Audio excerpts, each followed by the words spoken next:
ପିଲାମାନେ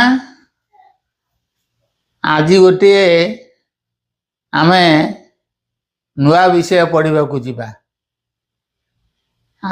ଯାହାକି ପୂର୍ବ ଶ୍ରେଣୀ ମାନଙ୍କରେ ଆମର ସବୁ ପଢ଼ାଯାଇ ନାହିଁ।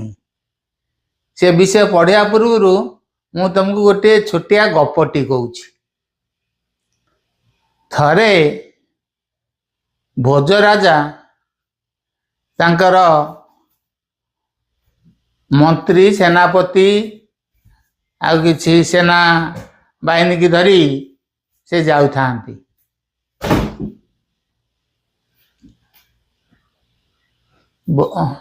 ଗୋଟିଏ ଦୂର ସ୍ଥାନକୁ ଯାଉଥାନ୍ତି। ଗଲାବେଳେ ବାଟରେ ଦେଖିଲେ ଗୋଟିଏ ବିରାଟ ଶସ୍ୟ କ୍ଷେତ୍ର, ମାନେ ସେ କ୍ଷେତ୍ରରେ ମକା,